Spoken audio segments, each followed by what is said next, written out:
ನಮಸ್ಕಾರ ವೀಕ್ಷಕರೇ, ಎಲ್ಲರಿಗೂ ಇಂಡಿಯನ್ ಮನಿ ಯೂಟ್ಯೂಬ್ ಚಾನಲ್ಗೆ ಸ್ವಾಗತ. ನಾವೆಲ್ಲ ಕ್ರೆಡಿಟ್ ಕಾರ್ಡ್ನ ಯೂಸ್ ಮಾಡ್ತೀವಿ. ಇನ್ನು ಕೆಲವೊಬ್ರು ಕ್ರೆಡಿಟ್ ಕಾರ್ಡ್ನ ತಗೋಬೇಕು ಅಂತ ಕಾಯ್ತಾ ಇದ್ದಾರೆ. ಇನ್ನು ಕೆಲವೊಬ್ರು ಕ್ರೆಡಿಟ್ ಕಾರ್ಡ್ನ ಆಲ್ರೆಡಿ ಯೂಸ್ ಮಾಡ್ತಾರೆ. ಆದರೆ ಕ್ರೆಡಿಟ್ ಕಾರ್ಡ್ನಿಂದ ಆಗುವ ಮೋಸಗಳು ನಮಗೆ ಗೊತ್ತೇ ಆಗೋಲ್ಲ. ಹೌದು, ಇವತ್ತಿನ ನಮ್ಮ ವಿಡಿಯೋದಲ್ಲಿ ನಾವು ನಿಮಗೆ ಕ್ರೆಡಿಟ್ ಕಾರ್ಡ್ನಿಂದ ಹೇಗೆಲ್ಲ ಮೋಸ ಆಗುತ್ತೆ ಅಂತ ಹೇಳ್ಕೊಡ್ತೀವಿ. ಆದರೆ ಅದಕ್ಕಿಂತ ಮುಂಚೆ ನೀವೇನಾದರೂ ನಮ್ಮ ಚಾನಲ್ನ ಸಬ್ಸ್ಕ್ರೈಬ್ ಮಾಡದೇ ಇದ್ರೆ ಇವಾಗಲೇ ಸಬ್ಸ್ಕ್ರೈಬ್ ಮಾಡಿ. ಹಾಗೂ ಲೇಟೆಸ್ಟ್ ವಿಡಿಯೋಗಳ ಅಪ್ಡೇಟಿಗಾಗಿ ಬೆಲ್ ಐಕಾನ್ ಕ್ಲಿಕ್ ಮಾಡೋದನ್ನ ಮರಿಬೇಡಿ. ಕ್ರೆಡಿಟ್ ಕಾರ್ಡ್ನಿಂದಾಗಿ ರಿಯಾಯಿತಿ, ಕ್ಯಾಶ್ ಬ್ಯಾಕ್, 45 ದಿನಗಳವರೆಗೆ ಬಡ್ಡಿ ರಹಿತ ಸಾಲ ಸೇರಿ ಅನೇಕ ಅನುಕೂಲಗಳು ಸಿಗುತ್ತವೆ.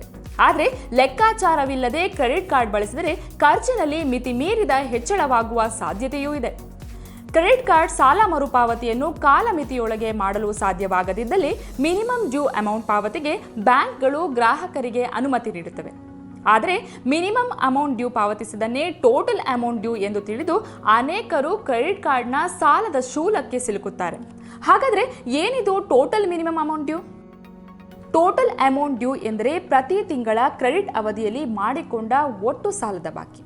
ಇದರಲ್ಲಿ ನಿಮ್ಮ ಆರಂಭಿಕ ಬಾಕಿ, ಹೊಸ ಖರೀದಿ, ಬಾಕಿ ಸಾಲಗಳು ಮತ್ತು ನಿಗದಿತ ಶುಲ್ಕಗಳು ಸೇರಿರುತ್ತವೆ. ಟೋಟಲ್ ಅಮೌಂಟ್ ಡ್ಯೂನ ಸುಮಾರು 5% 10% ಮೊತ್ತವನ್ನು ಮಿನಿಮಮ್ ಅಮೌಂಟ್ ಡ್ಯೂ ಅಥವಾ ಕನಿಷ್ಠ ಬಾಕಿ ಎಂದು ಸ್ಟೇಟ್ಮೆಂಟ್ನಲ್ಲಿ ಘೋಷಿಸುತ್ತಾರೆ. ಕನಿಷ್ಠ ಬಾಕಿಯನ್ನು ಪಾವತಿಸುವುದರಿಂದ ಬ್ಯಾಂಕ್ಗಳು ವಿಳಂಬ ಪಾವತಿ ಶುಲ್ಕ ಹಾಕುವುದಿಲ್ಲ. ಸಾಮಾನ್ಯವಾಗಿ ವಿಳಂಬ ಪಾವತಿ ಶುಲ್ಕ ನೀವು ಪಡೆದಿರುವ ಕಾರ್ಡ್ ಮಾದರಿ ಆಧರಿಸಿ ₹100ರಿಂದ ₹1000ವರೆಗೆ ಇರುತ್ತದೆ. ಹಾಗಾದರೆ ಜನ ಎಲ್ಲಿ ಮೋಸ ಹೋಗ್ತಾರೆ ಗೊತ್ತಾ? ಉದಾಹರಣೆಗೆ ತಗೊಳ್ಳೋದಾದ್ರೆ, ವ್ಯಕ್ತಿಯೊಬ್ಬರ ಟೋಟಲ್ ಅಮೌಂಟ್ ಡ್ಯೂ ₹50,000 ಇದೆ ಅಂತ ಅನ್ಕೊಳ್ಳೋಣ.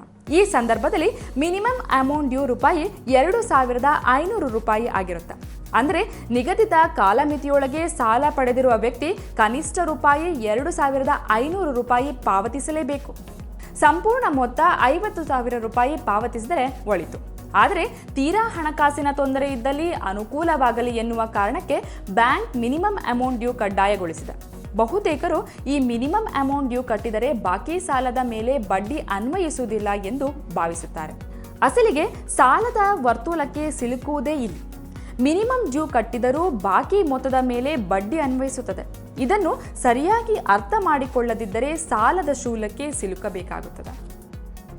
ಬಡ್ಡಿ ಹೊರೆಯ ಜೊತೆಗೆ ಕ್ರೆಡಿಟ್ ಸ್ಕೋರ್ ಮೇಲೆ ಪರಿಣಾಮ. ಮಿನಿಮಮ್ ಡ್ಯೂ ಮಾತ್ರ ಪಾವತಿಸುವುದರಿಂದ ಕ್ರೆಡಿಟ್ ಅವಧಿ ಮುಗಿದ ಬಳಿಕ ಮಾಸಿಕ 1.5% -3.5% ಬಡ್ಡಿ ವಿಧಿಸಲಾಗುತ್ತದೆ. ವಾರ್ಷಿಕ ಲೆಕ್ಕಾಚಾರದಲ್ಲಿ 42% ವಾರ್ಷಿಕ ಬಡ್ಡಿ ಇರುತ್ತದೆ.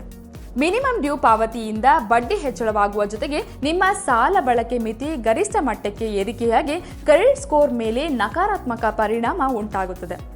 ಕ್ರೆಡಿಟ್ ಮಿತಿಯ 70% 80% ಹಣ ಬಳಕೆ ಮಾಡಿದರೆ ನೀವು ಅತಿಯಾಗಿ ಕ್ರೆಡಿಟ್ ಕಾರ್ಡ್ ಮೇಲೆ ಅವಲಂಬಿತರಾಗಿದ್ದೀರಿ ಎಂದರ್ಥ.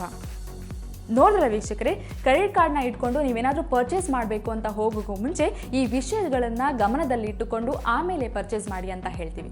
ನಿಮಗೆ ಈ ವಿಡಿಯೋ ಇಷ್ಟ ಆಗಿದೆ ಅಂತ ಅನ್ಕೋತೀವಿ. ಇಷ್ಟ ಆಗಿದ್ರೆ ಲೈಕ್ ಮಾಡಿ, ಶೇರ್ ಮಾಡಿ ಹಾಗೂ ಕಮೆಂಟ್ ಮಾಡಿ.